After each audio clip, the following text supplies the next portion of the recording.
todas as ofensas, que se deixou sofrer para que não fosse contra aquilo em que ele acreditava, que era o poder do amor, o poder da sublimação, o poder de viver segundo o amor de Jesus, que o Pai amantíssimo queria. Ele não poderia ter dito exatamente essas palavras. Ele teria dito, sim, palavras que foram interpretadas pelos seus discípulos, que tinham muita dificuldade de interpretar.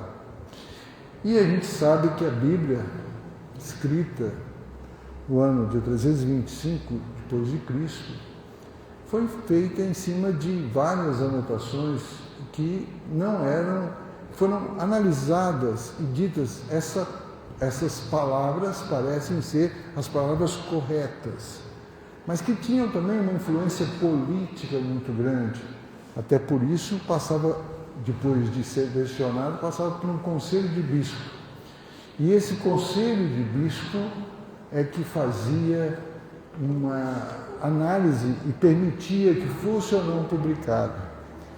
Não foi tudo que foi escrito, que está na Bíblia, que a gente considera a Bíblia católica, apostólica romana, nem foi tudo que tem lá, foi dito exatamente como foi dito.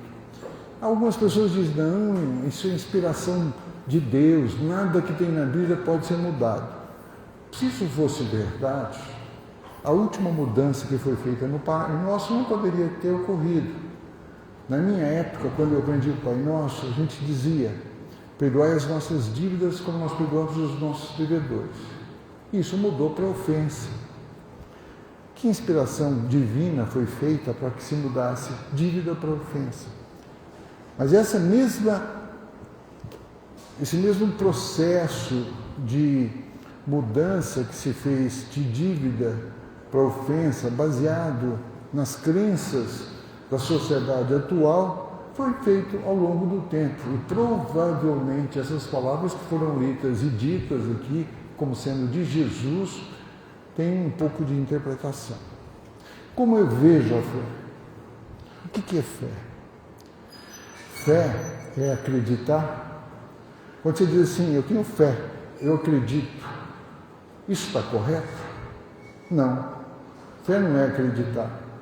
Acreditar é você acredita em muitas coisas, é como você lida com a sua vida, é quase que um jogo, uma aposta. Eu acredito que isso pode acontecer, eu acredito que fazer exercício é bom para a saúde. Mas fé, diferentemente do acreditar, é uma convivência, é um interrelacionamento entre aquilo que você acredita e aquilo que você pratica. Você tem que praticar a fé, você tem que viver a fé. Fé é algo dinâmico, não é algo parado. Se você for viver na sua casa, essa é a palavra do Haroldo, se você for viver na sua casa, fechado, você não precisa ter fé, porque fé é algo de movimento. Eu, por exemplo, posso acreditar que exercício físico, e eu acredito nisso, é bom para a saúde, mas eu pratico. Para que eu tenha fé que exercício físico é bom para a saúde, eu tenho que praticar exercício físico, tenho que viver exercício físico. Isso é a grande diferença de ter fé.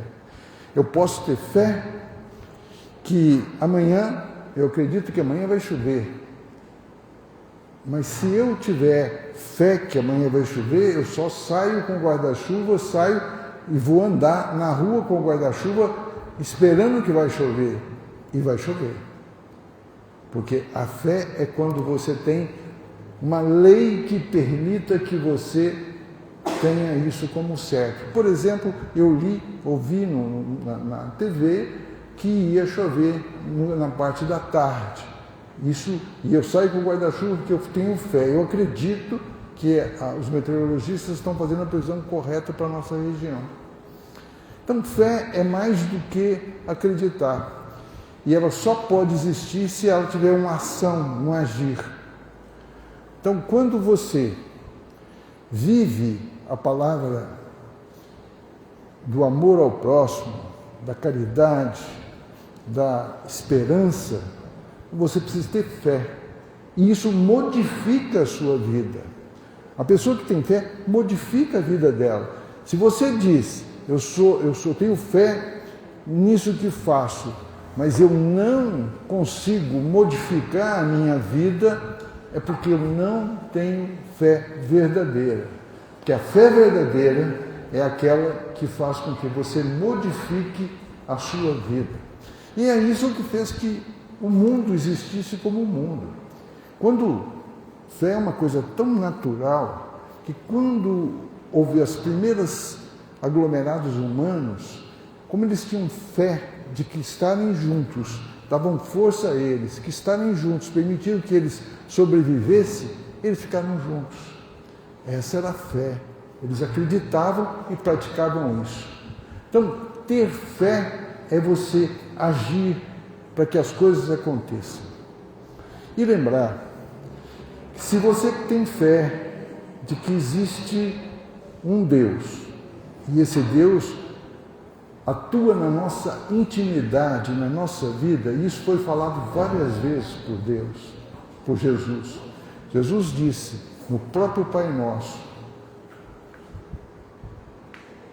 que há uma ação direta na vida de cada um, no pormenor. Venha a nós o vosso reino.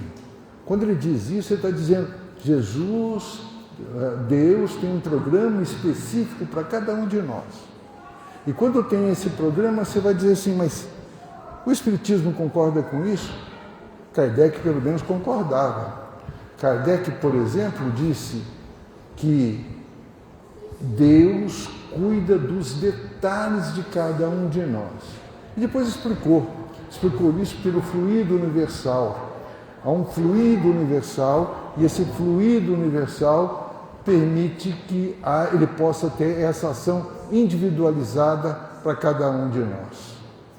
Por isso que é importante a gente, quando lê um trecho da Bíblia, lembrar que ela tem influência de costumes, de época. A minha esposa falou para mim, se tudo que vocês falam do livro do Evangelho, vocês têm que dizer, olha, tem que contextualizar a época que ele foi escrito, o que foi falado. Por que então a gente fica lendo essas coisas velhas que você tem que contextualizar? É que o aprendizado é assim, você tem que contextualizar mesmo. Você não pode pegar o que está escrito aqui e dizer, olha, Kardec falou isso, está certo. Kardec falou isso com conhecimento da época que ele tinha. Mas ele mesmo, em outras palavras, disse, se a ciência contrapor o que eu estou dizendo, o que os espíritos falaram, acreditem na ciência. Aceitem o que a ciência fez. Isso chama-se fé raciocinada. Você tem que ter fé, mas você tem que saber e separar o que é verdadeiro do que não é verdadeiro. E na minha opinião, concluindo o que eu estou falando, nessa lição, a fé não permitiria, a minha fé não permitiria ter essa convivência com Jesus, que não fosse esse Jesus amantíssimo, que a tudo perdoaria, como a tudo perdoou, sem exigir nada de ninguém, sem pedir fidelidade em troca. Quando ele curava alguém, ele dizia, vá e não peques mais. Ele não dizia, me segue, seja meu discípulo. Ele não dizia isso. Ele não pedia nada para ninguém. Por que ele pediria, então, para não ser negado? Talvez as palavras que ele tenha dito tenham sido, vá e divulgue o amor ao próximo, vá e divulgue o amor incondicional, vá e perdoe a todos, vá e não se apegue a nada, porque qualquer apego vai te trazer dor. Você se apega ao filho, você se apega ao trabalho, você apega à sua casa, e tudo isso é temporário. Você fica imaginando que a sua família vai ser sempre assim. Você, sua esposa, seus filhos, seus pais. Mas não é verdade. A morte é o final de nós todos. Nós todos vamos desvestir esse corpo um dia. E se a gente vai desvestir esse corpo um dia, a gente tem que saber que se apegar a ele é um erro. Se apegar a qualquer coisa é um erro. Então, a gente tem que ter fé, que é viver sabendo e confiando que há uma lei divina e que ela é imutável. Assim como vem o inverno, depois segue-se o verão, o outono, a primavera, cada estação do ano ela é seguida por outra estação do ano, sempre. Sempre que anoitece, no outro dia amanhece, porque a Terra está girando. E depois de 52 semanas, girou um ano.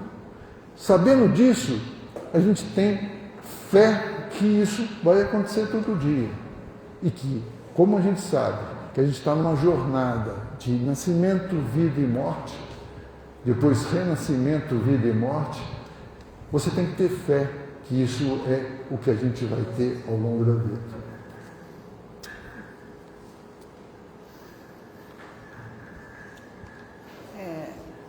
Eu trouxe o livro do Emmanuel, Consolador, e aqui na questão 354, a gente pergunta para Emmanuel: poder-se-á definir o que é ter fé? Ele responde: ter fé é guardar no coração a luminosa certeza em Deus. Certeza que ultrapassou o âmbito da crença religiosa, fazendo o coração repousar numa energia constante de realização divina da personalidade. Conseguir a fé é alcançar a possibilidade de não mais dizer eu creio, mas afirmar eu sei. Olha que legal. Com todos os valores da razão tocados pela luz do sentimento, essa fé não pode estagnar em nenhuma circunstância da vida e sabe trabalhar sempre, intensificando a amplitude de sua iluminação pela dor ou pela responsabilidade, pelo esforço e pelo dever cumprido. Traduzindo, a certeza na assistência de Deus, ela exprime a confiança que sabe enfrentar todas as lutas e problemas com a luz divina no coração e significa a humildade redentora que edifica no íntimo do espírito a disposição sincera do discípulo relativamente ao fazer-se no escravo à vontade do Senhor. Na hora que eu li isso aqui, o que eu lembrei? Eu lembrei dos cristãos indo para o circo, sabendo que ia ser morto ia ser despedaçado por feras, e iam cantando, porque eles acreditavam naquela realidade. Essa é a fé verdadeira, né? Sem medo e sem nada, seguir o que ele tem que ser feito. Como ele termina lá, escravo do Senhor. Não é que nós somos escravos de Deus, mas nós sabemos da nossa pequenez perto de Deus. E aqui, o que nós vamos trabalhar? Nós vamos trabalhar aquilo que Deus quer que nós façamos. E a gente indo contra isso, o que a gente vai estar fazendo? Indo contra a fé, né? Que ele fala que não é acreditar, não é, mas é ter certeza. Eu confio nisso. Isso é fé. Aí eu estava pensando assim, nossa, minha mãe tinha fé, né? Ela tinha tanta fé, ela falava assim, ai, Jesus é como um filho para mim. Eu falei, mãe, a senhora é mãe santíssima, uma graça.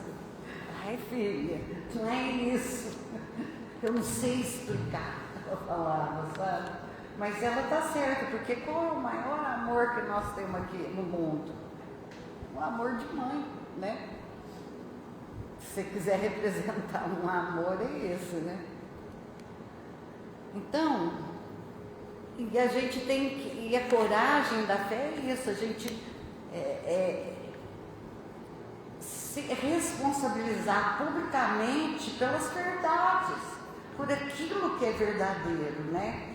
Se a gente for, por exemplo, eu fiz até um resumo aqui, lembra, eu não vou falar sobre cada um, mas Abraão, quanta fé que esse senhor tinha, né? Ele saiu, trabalhava com o pai, com a família, pegou a família dele e foi. Foi fazer o que o Senhor mandou. Por que você vai, meu filho? Porque o Senhor me mandou. Você vai. Moisés, né? Estava lá no bem bom, era um príncipe. De repente, ele vai para um lugar, fica 40 anos correndo lá no deserto. Por quê? Porque o Senhor quis assim. Nós estamos muito longe deles, né? João Batista, né? Jesus, os apóstolos. Hoje a gente fala, nossa, os apóstolos, os discípulos de Jesus. Calculo tanto que essas pessoas sofreram. Eu vi numa palestra, nossa, eu fiquei horrorizada, eu não sabia. O João ficou 3 dias dentro de um tacho de óleo quente para morrer. Que coisa, né? Paulo de Tarso também. Ele ainda, coitado, ele era massacrado pelos apóstolos, né? Porque eles não confiavam nele, que ele perseguia eles. E pelos amigos dele, porque ele largou daquele. Mas ele não, ele foi. O que queres que eu faça? E ele foi fazer o que Jesus mandou. Foi colocar as palavras, os ensinamentos de Jesus para aqueles mais estudados, né? Que foi ele que expandiu o cristianismo. E nos nossos aqui, por exemplo, Allan Kardec, professor renomado, que tinha não sei quantos livros, estudou com Pestalozzi. De repente, trabalha numa coisa que não era bem vista pelos cristãos, né, da época. Eurípides Barçanufo, Chico, né, aquela humildade do Chico. Quantos livros, mais de 400 livros psicografados, e vivia num quartinho feliz. Divaldo, Jerônimo, gigante deitado, que fé daquele homem. Ele falava o espiritismo, ia para tudo quanto é lugar, vinha a Franca, né? Num tipo de uma perua Kombi. Ele dava as palestras dele, deitado não, porque ficava mais ou menos assim, não sei se você já viu. E ele, com todas as dores do mundo, pregava o espiritismo, levava o espiritismo para todos nós, né? Irmã Dulce, tem muitas histórias dela que ela, ai meu Deus, falava muito com o Divaldo, não tenho isso, estou precisando disso, mas eu tenho fé que Jesus vai me ajudar. O telefone tocava, era algum artista, alguém, vou te doar uma grana aí para você comprar o que está precisando. Pronto.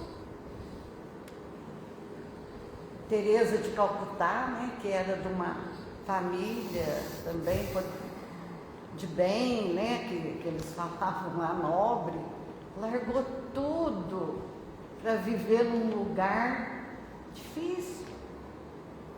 E tantos outros, né? E aí o que eu tenho para falar também do cego de Jericó? Que a fé dele era tão grande, que ele acreditou que ele ia ser curado e foi curado. Ele teve coragem de enfrentar. Às vezes a gente fica assim, será? Será que eu falo que eu sou espírita? Será que, né? Naquela dúvida, será que eu sou médium? Será que não sei o quê? Né? A mulher, que era como se fosse uma pessoa à parte da sociedade, porque ela era impura, porque ela tinha uma hemorragia. Olha a fé dela. Se eu encostar na manta de Jesus, eu curo, eu me curo. E assim foi feito. Chega.